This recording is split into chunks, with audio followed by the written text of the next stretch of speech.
Apologies, as my phone keeps ringing every single time I'm about to start making this message. But my message is to you, Azania. It is to you, the children of South Africa. And it is from us, your big brothers, speaking to you because of experience. There is nothing new that South Africa is going through that we've never seen before. Our parents, once upon a time, very content to continue to serve the white man, to continue to be slaves of the white man, and to continue to earn money from debt for the sale of their resources.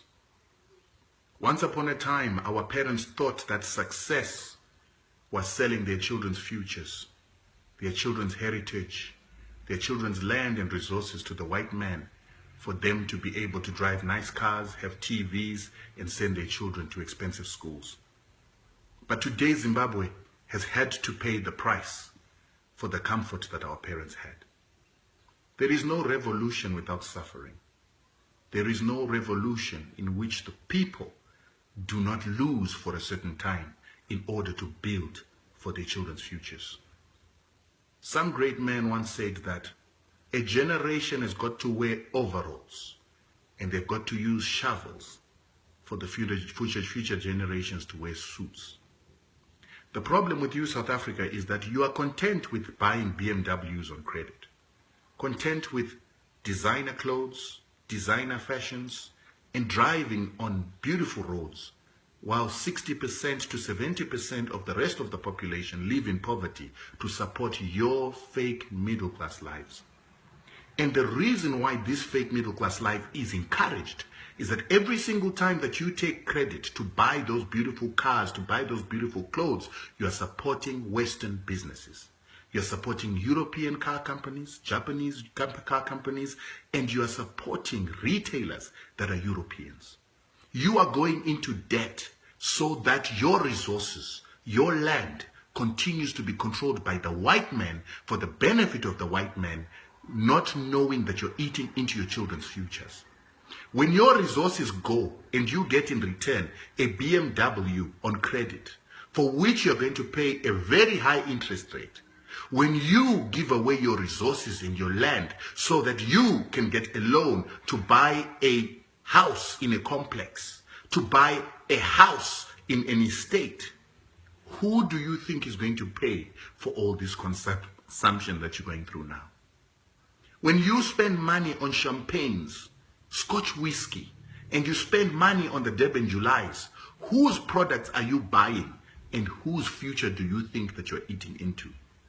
It's time that you guys become a little more smarter than this book knowledge that is based on ignorance. You are spending into your children's futures. Your resources are no longer what they used to be, but they're getting depleted. For 100 years, South Africa was the biggest producer of gold in the world, but today you're outproduced by China. For 100 years, this country was the biggest producer of diamonds, but today you're outproduced by Botswana and Russia. All this is a sign that your resources are becoming depleted. And as they become depleted, the white people begin to consolidate their capital and move it to other jurisdictions. They are beginning to look for new destinies to take the money that was made off your resources, off your ancestors' slave labor, and off your stupidity. And it's now being taken to other destinations. Our parents did the same. They sold our economy. They didn't build an economy. They got salaries, they bought cars, they took us to good schools, but they never made sure that they built capital. But even though our parents were as bad as your generation, during that time, they built black banks, they built black insurance. And you might not understand the importance of black banks and black insurance, but it is the insurance that collects monies and creates a surplus that can start locally owned banks. It's through locally owned banks that you can be able to have your own telecommunications industry, your own farming industry, your own industry, because you can finance it on your own. South Africa does not have a single black bank. South Africa does not have a single black insurance. You are reliant on white capital, which is European capital. And then you wonder why they cannot give money to up-and-coming black entrepreneurs. You don't own the capital. It is owned by your competitors, and they will not allow black entrepreneurs to rise if you are going to compete with Western production, Western goods, and build your own industry. When will you wake up to know these things? The factors of success that you use to measure your success in South Africa today, which is the roads that you've got, the infrastructure that you've got, without looking at how that is going to gear you into producing for the future, is where your error is. In economics, in accounting, we've got something called gearing. And gearing is determined by ownership. Ownership of the factors of production. Ownership of the capital that you're going to employ in order to make wealth.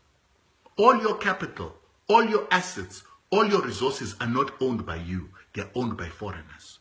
So you have no gearing capacity. You have no gearing. Instead, what you have is debt, while somebody else owns your factors of production, so they're a liability unto you. It's time you start understanding that the ownership of your assets, the ownership of your resources, is the only gearing that is going to build a better future for your children. Zimbabwe today has its issues, but it owns its land, its assets, everything that it requires for future gearing to produce. You guys need to wake up. This academia that is not based on practice, this academia that is based on being brainwashed, makes you similar to a rat that is running in a cage that thinks that it knows the world just because it knows how to run in the wheel. The world is a total different place. You have to build black business. You have to build black capacity, black capital, and black expertise in order to grow your children's futures. As I speak to you now, South Africa is growing at 0.2%. Zimbabwe is growing at 2.8%. This is a white European-controlled economy growing less faster than a black-controlled economy that's under sanctions. I don't know if you're smart enough to understand what that means, but that's an indictment on this economy that you show off about. You have shacks. People do not have clean water. People do not have sanitation. Black people are still suffering and living the lives that they lived during apartheid in the country with the richest resources in the world. 15 trillion plus worth of resources, but you cannot build housing for your people. Then you, the middle class, to drive BMWs, want to maintain the status quo without understanding that your resources are being depleted. You need to be smarter than that. And this indictment of Zimbabweans, without realizing that Zimbabweans own what is theirs. This indictment of Zimbabweans, without you learning from them as your bigger brothers who have been through this struggle way before you, is an indictment on your intelligence and your indictment on understanding the importance of Pan-Africanism. You are the weakest link in Pan-Africanism. It is time that you get on the bandwagon and understand that the ownership of resources is unequivocal. The ownership of our land is unequivocal. Spending on goods, on Western goods, while depleting our children's savings is not smart. Slavery to the white man while he depletes your resources and gives you the peanuts is not smart. You will get to a time where you will regret this. Fortunately for us, we had a government that was smart. In as much as our parents were as foolish as you, our government gave us education. They developed a black capital class.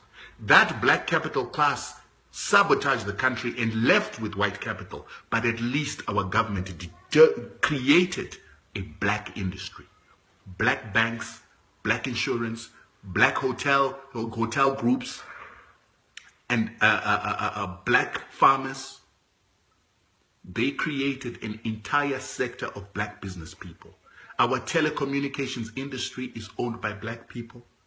This is something that is absent in this country. Even your food does not belong to you.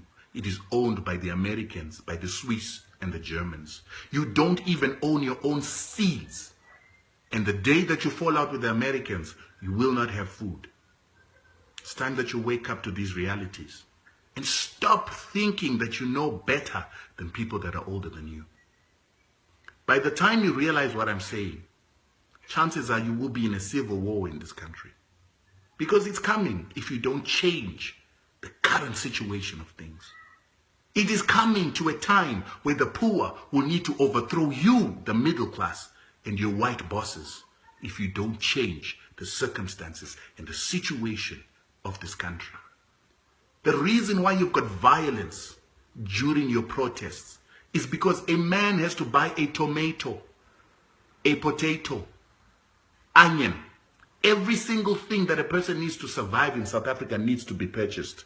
In Zimbabwe, the poor can grow their own food in their own backyards. They can grow their own food on vacant pieces of land, and they will be able to eat.